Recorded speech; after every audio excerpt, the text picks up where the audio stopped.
আসসালামু আলাইকুম সুপ্রিয় দর্শক, আজ আমি তৈরি করব পাটিসাপটা পিঠা। এটা খুব সাধারণ একটা পাটিসাপটা পিঠা না, এটা হচ্ছে আমের খিসা পাটিসাপটা পিঠা, যেটা খুব খুব মজার একটা পিঠা। খেতে সত্যিই অসাধারণ, বানানো সহজ। খুব সহজভাবে এটা আমি আপনাদের সাথে উপস্থাপন করব। এর জন্য প্রথমে আমার যা লাগবে তা হচ্ছে চালের গুঁড়া। এখানে আমি নিয়েছি 1.25 কাপ চালের গুঁড়া। আর এই 1.25 কাপ থেকে যে যতটুকু বাকি 1 কাপ হতে ঠিক ততটুকু দিয়েছি এখানে আমি ময়দাটাও এখানে অ্যাড করতে হবে। যদি আপনি আটা দেন সেক্ষেত্রে ঠিক আছে, তবে ময়দায় বেশি টেস্ট হয়। 2 টেবিল চামচ দিয়ে দিলাম এখানে আমি গুঁড়া দুধ। এখন এই শুকনো উপকরণগুলো বেশ ভালোভাবে মিশিয়ে নেব, যাতে ভিতরে কোনো দলা না থাকে। সুন্দরভাবে মেশানো হয়ে গেলে অন্যান্য উপকরণ দেবো। মিষ্টি জিনিসে আমি স্বভাবতই একটু লবণ দিই, সেটাও এখানে দিয়েছি।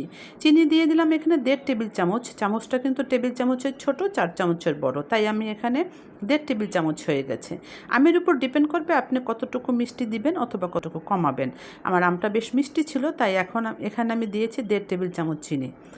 সুন্দরভাবে মেশানোর জন্য দুধ লাগবে। এখানে লিকুইড দুধ আমি জাল করে একটু ঘন করে নিয়েছি। সেই দুধটা দিয়ে আস্তে আস্তে করে এটা মিশিয়ে নিতে হবে।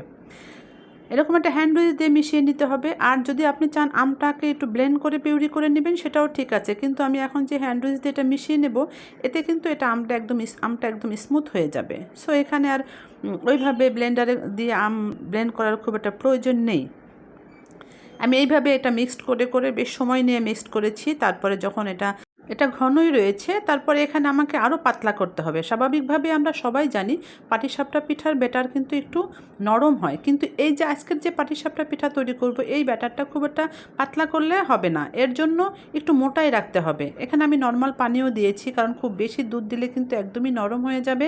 কারণ আমি আগে প্রথমে গুঁড়া দুধ দিয়েছি আর আম তো আছেই, এই জন্য কিন্তু পিঠাটা খুবই সফট হয়ে যাবে।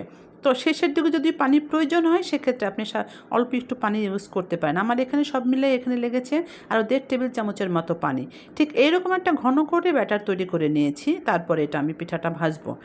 পিঠাটা যতক্ষণ পর্যন্ত ব্যাটারটা মনে হবে আপনার কাছে যে একদম পারফেক্ট হয়নি আর এইরকম একটা ঘনত্ব আসেনি, ততক্ষণ পর্যন্ত আপনার কিন্তু একটু অল্প অল্প করে পানি দিতে হবে। খুব বেশি পানি এখানে চট করে দেওয়া যাবে না। ঢাকনা দিয়ে রেখেছি 10-12 মিনিটের জন্য। তারপরে এটা আমি ভাজার জন্য চলে এসেছি। এরকম দোসা প্যান নিয়েছি, সেটাতে একটু টিস্যু পেপার দিয়ে সামান্য একটু তেল ব্রাশ করে নিয়েছি। খুব বেশি তেল কিন্তু এখানে রাখা যাবে না, তখন ব্যাটারটা দেওয়ার সাথে সাথে পিঠাটা সরে যাবে। তাই শুধু তেল দিয়ে মুছে নিতে হবে, টিস্যু দিয়ে মুছে নিলেই ভালো হয়। 1 চামচ ব্যাটার দিয়ে হালকাভাবে একটু প্রেস করে একটু গোল করে ঘুরিয়ে নিয়েছি, এটা আমরা সবাই জানি। তারপরে অপেক্ষা করেছি 40 থেকে 50 সেকেন্ড। যখন দেখলাম উপরে খুব সুন্দর বাবল সৃষ্টি হয়েছে এবং সুন্দরভাবে এটা সেদ্ধ হয়ে গেছে, তখন এখানে আমি খিসা দিয়ে দেবো। আর খিসার রেসিপিও কিন্তু অলরেডি আমার চ্যানেলে আপলোড করা আছে। যদি আপনি দেখতে চান, আমি ডেসক্রিপশন বক্সে এর লিঙ্ক দিয়ে দেবো, আপনারা প্লিজ সেটা দেখে নেবেন। খিসাটা একটু বেশি করেই দিতে হবে, কারণ খিসা পাটিসাপটায় খিসা একটু বেশি না হলে ভালো লাগে না। খিসাটা যতটুকু সম্ভব একটু বেশি দিতে হবে। দিয়ে তারপরে আমি এটা ফোল্ড করে নিয়েছি। আর ফোল্ড করার সময় কিন্তু অবশ্যই একটু শান্তভাবে একটু ধীরে ধীরে ফোল্ড করতে হবে। প্রথমেই বলেছি পিঠাটা খুবই সফট হয়, আর এটা কিন্তু খুব ধৈর্যের ব্যাপার। খুব সুন্দরভাবে এটা ফোল্ড করে তারপরে আমি নিয়েছি। একে একে সবগুলো পিঠাই কিন্তু এইভাবে তৈরি করে নিয়েছি। আর এই পিঠাটা এখন তো আমের সিজন, খুব সুন্দরভাবে আপনি তৈরি করে নিতে পারবেন। আর দেখবেন যে এটা খাওয়ার সময় কিন্তু আমের একটা ফ্রেশ ফ্লেভার পাবেন, খুব ভালো লাগে খেতে।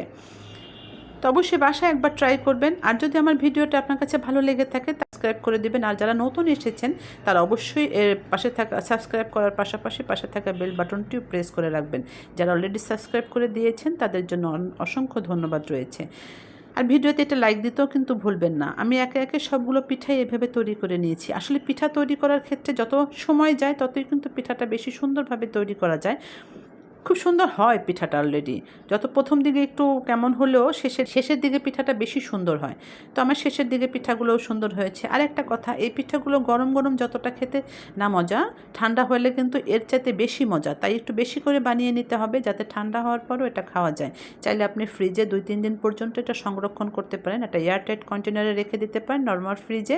তারপরে এটা আপনি প্রয়োজন মতো ইউজ করতে পারেন। তো একে একে সবগুলো পিঠাই আমি তৈরি করে নিয়েছি। আশা করছি অবশ্যই ভালো লেগেছে। আর ভালো লাগলে বাসায় অবশ্যই একবার বানিয়ে খাবেন। আম কিন্তু এখন পরিপূর্ণ সিজন, বাজারে কিন্তু আমের সমারোহ। এই সময় আমের এই প্রিপারেশনটা করে যদি সবাইকে খাওয়ান, সবাই খুব মজা পাবে। সবাই ভালো থাকবেন, সবাই সুস্থ থাকবেন, সবার জন্য অনেক দোয়া রইল। আমার জন্য প্লিজ দোয়া করবেন। আবার একটা নতুন ভিডিও নিয়ে ঠিক চলে আসবো। সেই পর্যন্ত আল্লাহ হাফেজ।